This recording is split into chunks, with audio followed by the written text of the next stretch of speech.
Então, nós temos nas nossas conexões trazido a história do telefone único para chamadas de emergência e dos nós que foram sendo desatados ao longo dessa história, desde 1938 até onde nós estamos e tendo o último nó estado posicionado para desatar, que ainda vem sendo desatado em 2015, quando a proposta de internacionalização ou universalização do atendimento de primeiros socorros se mostrou ineficiente. Teve que levar de acordo com a localidade, com a regionalidade, de acordo com a cultura, portanto. Por quê? Porque não se trata mais daquele tempo-resposta imediato para a vítima, mas o tempo-resposta integral, desde o tempo imediato até o tempo de recuperação e reintegração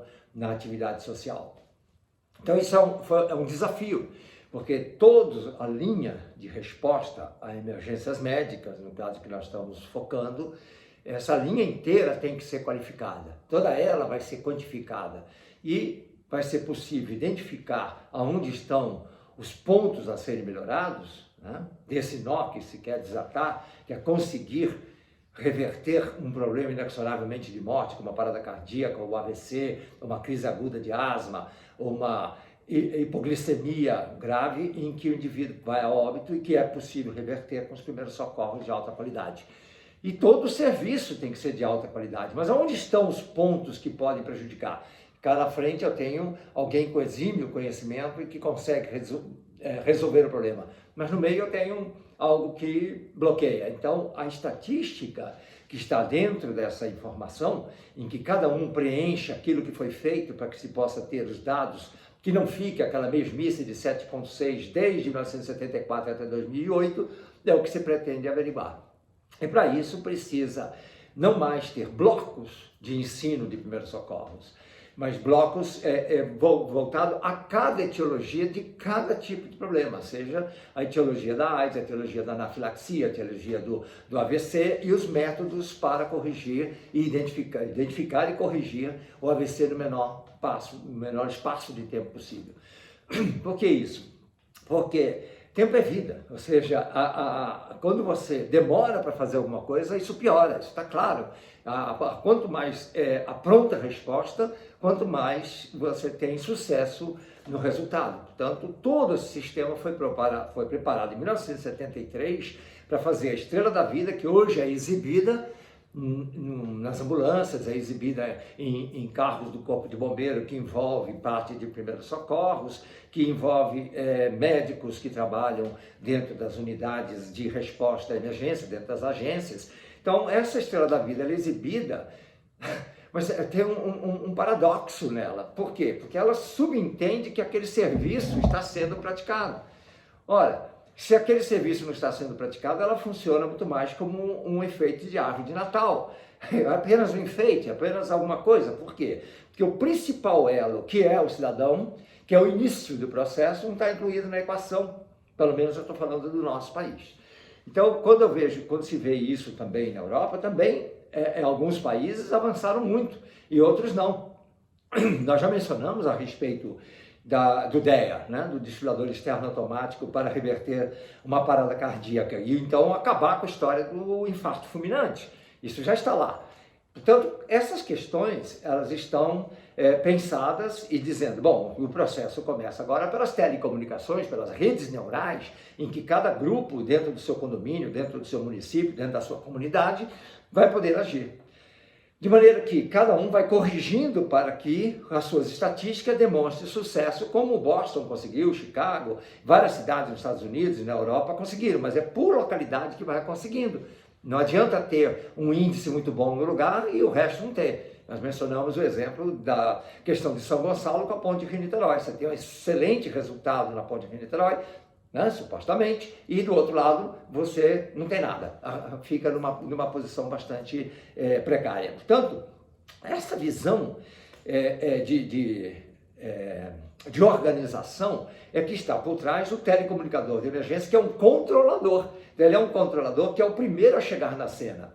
E quando nós não temos uma academia que forma esse controlador, volta a depender do indivíduo. Se eu tiver atrás do telefone do bombeiro um indivíduo que está qualificado a sentir o cheiro do lugar de quem chamou, ele tem demonstrado que ele consegue ajudar uma senhora a desengasgar o seu bebê. Enquanto que o outro, que não tem a mesma habilidade, e não é a habilidade de saber a técnica de como desobstruir, a habilidade de falar, de usar o vernáculo, e da outra interpretar o vernáculo. Então a questão ela se torna preponderante na medida em que a linguagem faz parte do processo quando não se está diante da pessoa que se pode demonstrar. Você tem que falar e a pessoa à distância conseguir entender. Então esses processos colocados em redes neurais locais facilita.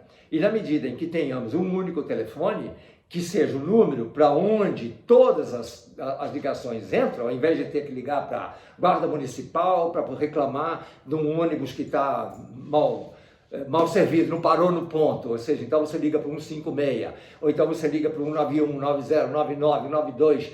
Essa profusão de números confunde as pessoas. Já mencionamos que o seu próprio telefone celular, você às vezes esquece o número. Às vezes tem 2, 3, você não sabe qual deles está na sua mão quando está estressado. Então a questão do estresse, a questão da resposta hormonal a situações que imponham isso, faz toda a diferença, inclusive no treino, para poder discernir o que eu vou falar, o que eu vou obter de instruções. E essas instruções já estão equacionadas nesses centros de telefonia única de telecomunicador, né, do controlador de emergência, dividida em pós-envio e pré-chegada. Ou seja, o que é uma pré-chegada? É aquilo que o indivíduo já começa a fazer na cena em favor da vítima. E o que é um pós-envio? É aquilo que é instruído a pessoa que chamou para garantir a segurança na cena. Então, quando o controlador passa informações, instruções pós-envio, ele diz, cuida da segurança para que ninguém mais se agrave. E depois ele diz, essas são as pré-chegadas, já mandei o recurso. Enquanto ela não chega, você faz A, B, C, C, B, D, o que for, Y, G. De maneira que essas subdivisões só podem estar sendo utilizadas se houver esse treino, houver essa qualidade, em que quando você fala com um telecomunicador, fala com um controlador, fala com todos. De maneira que isso é uma forma de homogeneizar o sistema das telecomunicações, mas é também por localidade, de acordo com o maneirismo, com o coloquialismo da linguagem e da maneira de se referir. Portanto, todo esse estudo vem ainda avançando e melhorando, portanto, a condição de que cada socorrista, cada pessoa, seja tanto parte do problema como da solução. Então, esse é o desafio. Bom, e o que acontece quando nós não temos um telefone único? Qual é o processo espontâneo que começa a ocorrer? Bom, cada organização tenta solucionar isso para o seu próprio público-alvo. Então, nós podemos ver que naqueles grandes parques aquáticos que nós temos no Brasil, em que agora no verão, grande número de pessoas no interior que não pode ir à praia, vão para esses parques aquáticos para se banhar, para poder descontrair, eles não têm guardiões de piscina à altura daquilo que deveriam ter, à altura daquilo que seria para aquela quantidade de gente. Basta pensar o seguinte, ocorrem tempestades elétricas no verão que pode ter que desocupar uma piscina, cuja piscina está lá com 3.000 banhistas. E qual é o método para desocupar? Como essas pessoas estão treinadas para isso? Se fala muito de como que ele vai atender o afogado, mas quanto que ele está prestando atenção e consegue identificar o problema de assédio dentro daquele grupo de pessoas?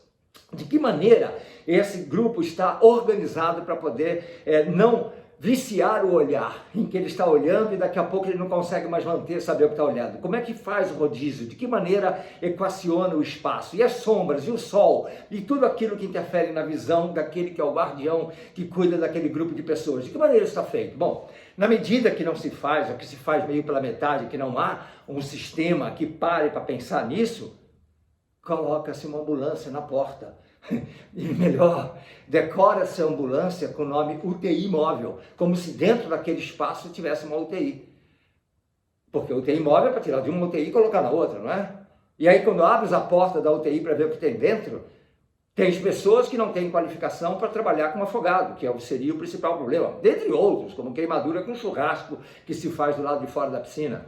Então, desidratação, todo tipo de problema que pode ocorrer, não está devidamente equacionado. O processo foi, nós importamos metodologias que os Estados Unidos desenvolveu, o Japão desenvolveu, o Canadá desenvolveu, mas não importamos a metodologia da qualificação das pessoas que cuidam desses espaços.